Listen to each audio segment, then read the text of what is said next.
اولادوں کے لیے بھی دعا کریں. اور میں نے اولادوں کا تذکرہ بطور خاص کیوں کر رہا ہوں؟ آج امت اس دھانے پہ کھڑی ہے کہ اگر اولادوں کا خیال نہ کیا تو اگلے 20 سال کے بعد اسلام کی وہ تصویر جو اس وقت بھی چمکتی اور دمکتی ہے چینج ہو چکی ہوگی. اور آپ جانتے ہیں کہ زمین کی کاشتکاری کرنے والے جانتے جو پنیری ہوتی ہے، اصل کسان اس کی حفاظت کرتا ہے، جو بنیاد ہوتی ہے.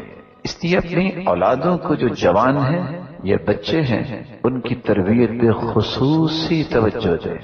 اور جو لوگ پنیری کا خیال نہیں کرتے، نہ ان کی فصل بچتی ہے اور نہ ان کی اصل بچتی ہے، اور میں کہتا ہوں نہ ان کی نسل بچتی ہے.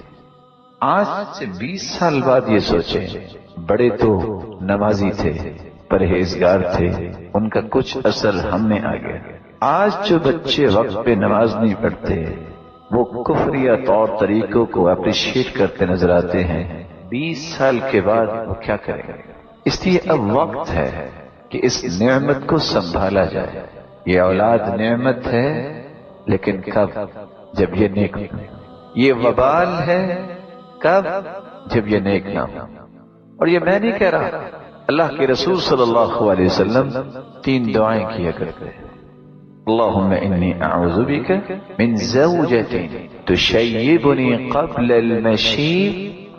اے اللہ میں ایسی بیوی سے تیری پناہ چاہتا ہوں جو مجھے بڑھاپے سے پہلے بوڑھا کر دے. غم، فکر اور ایسی ایسی خواہشات اور ایسی ایسی باتیں، ایسے ایسے خاندانی جھگڑے اور ایسی ایسی لڑائیاں کہ میں ان کو سالو کرتے کرتے بوڑھا ہو جاؤں. اور آج سب کچھ نظر آ رہا. وَمِن مَالٍ يَكُونُ عَلَيَّ فِتْنَةٌ. اللہ مجھے ایسا مال بھی نہیں چاہیے جو میرے ایمان کے لیے فتنہ بن جائے. اور تیسری دعا وَمِن وَلَدٍ يَكُونُ عَلَيَّ وَبَالًا. ایسی اولاد سے مجھے بچا جو میرے لیے وبال بن جائے.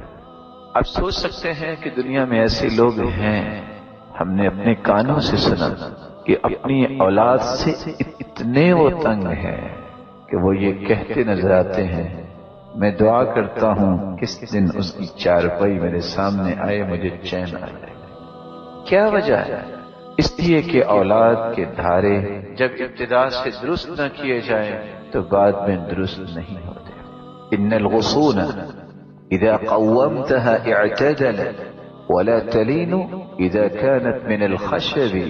آپ کونپلوں کو، ٹہنیوں کو سیدھا کرنا چاہیں تو ہو سکتی ہیں، جب درخت تناور بن جائے تو آپ اس درخت کو یا تنے کو سیدھا کرنا چاہیں تو ممکن